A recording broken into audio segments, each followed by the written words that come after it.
ខ្ញុំសូមជូនរឿងពិតកើតឡើងចំពោះរូបខ្ញុំផ្ទាល់ក្នុងសម័យកម្ពុជាប្រជាធិបតេយ្យជម្រាបសួរពុកម៉ែបងប្អូនមីងមាជាទីគោរព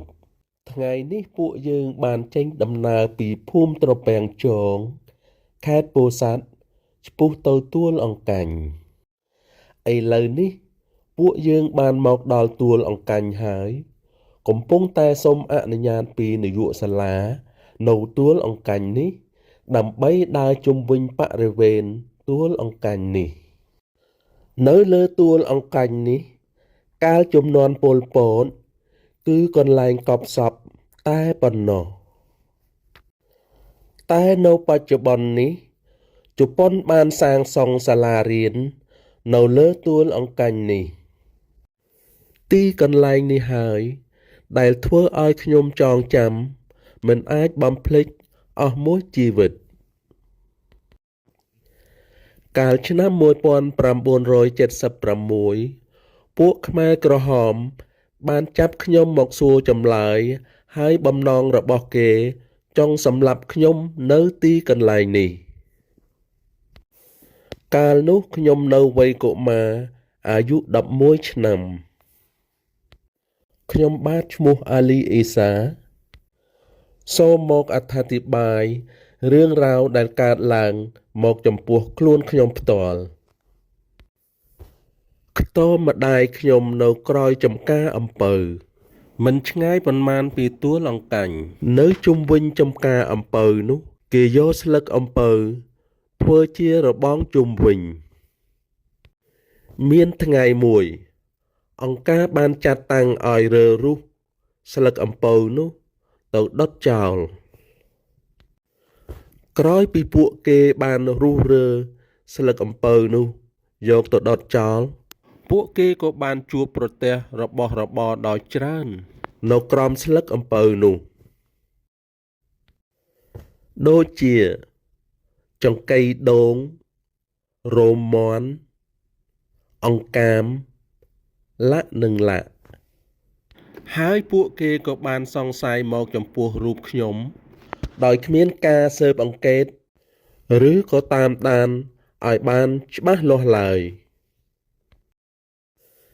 គេក៏បានចាប់ចងខ្ញុំបណ្តើរខ្ញុំទៅទួលអង្កាញ់ដើម្បីសួរចម្លើយគេក៏បានសួរចម្លើយខ្ញុំថាតើរបស់របរទាំងអស់នោះមិនឯងលួចមែនទេខ្ញុំក៏បានឆ្លើយទៅតាមត្រង់ថាទេរបស់របរទាំងអស់នោះខ្ញុំអត់បានលួចទេគេក៏យកកំភ្លើងមកបុកនៅលើខ្នងខ្ញុំរបួសស្នាមដល់បច្ចុប្បន្នបន្ទាប់ពីគេបុកខ្ញុំពីក្រោយខ្នងរួចខ្ញុំក៏ឮកំភ្លើងពីរគ្រាប់ហើយឮសត្វលលោកហើរចាក់ចេញពីដើមក្រសាំងខាងក្រោយខ្ញុំនោះ2ឬ3ក្បាលប៉ុន្តែកំភ្លើងដែលគេបាញ់ពីរគ្រាប់នោះមិនដឹងជាគេតម្រង់ទិសទៅខាងណាទេបន្ទាប់មកគេក៏បានបុកខ្ញុំមួយកំភ្លើងទៀតហើយខ្ញុំក៏បានដួលធ្លាក់ក្នុងរណ្ដៅរួចគេបានប្រាប់ខ្ញុំថានៅនេះហើយអញនឹងត្រឡប់មកវិញឮទេគេក៏ដើរចាក់ចេញពីទីកន្លែងនេះប្រហែល10នាទីខ្ញុំក៏បានរងចាំអស់រយៈ10នាទីក្រោយមកដូចជាមានអ្វីមួយមកប្រាប់ក្នុងត្រចៀកថាឯងមានឱកាសចាក់ចេញពីទីកន្លែងនេះហើយតើឯងនៅចាំដល់ណាទៀតខ្ញុំក៏ងាកទៅស្ដាំងាកទៅស្វែងហើយងាកទៅខាងក្រោយក៏ឃើញយាយចាស់មួយអាក្រក់គួរឲ្យខ្លាចគាត់ក៏ដើរសម្ដៅមកស្រែកចំណងឲ្យខ្ញុំគាត់មិននិយាយអ្វីទាំងអស់គ្រាន់តែចង្អុលឲ្យខ្ញុំទៅមុខត្រង់ផ្ទះក្បឿងដែលឃើញឆ្ងាយស្រឡឹមខ្ញុំក៏ដើរសម្ដៅទៅផ្ទះដែលគាត់ចង្អុលប្រាប់ ដ៏ឆ្ងាយស្រឡំនោះដើរទៅប្រហែលបានពាក់កណ្ដាលផ្លូវហើយតែខ្ញុំអស់កម្លាំងពេកខ្ញុំក៏បានឈប់សម្រាកនៅក្រោមដើមចាដេកមួយសន្ទុះ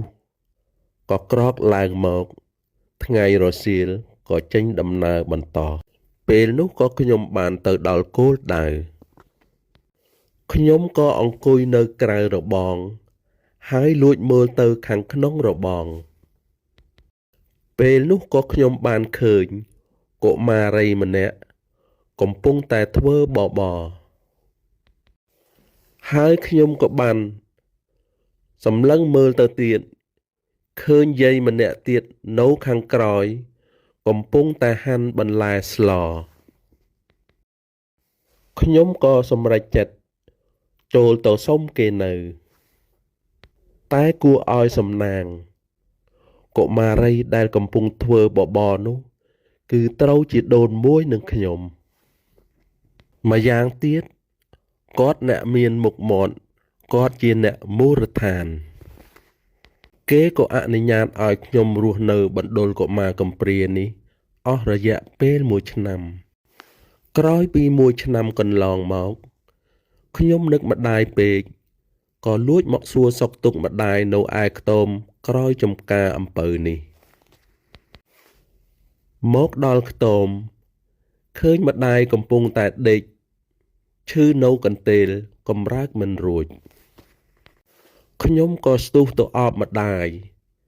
ស្រាប់តែគាត់ស្រក់ទឹកភ្នែកយំប្រាប់ខ្ញុំថាពេលគេយកកូនឯងទៅម្ដាយបានឮកំភ្លើងពេលគាត់ឮកំភ្លើង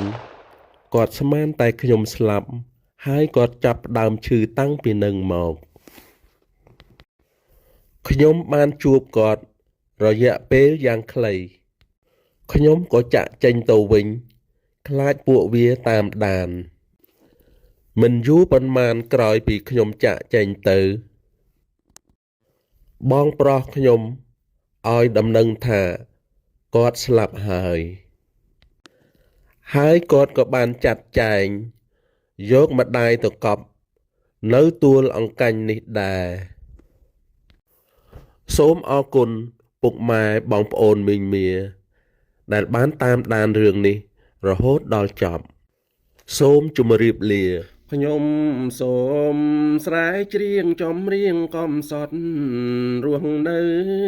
បដិវត្ត3ឆ្នាំ8ខែច្រើនឆ្នាំកន្ល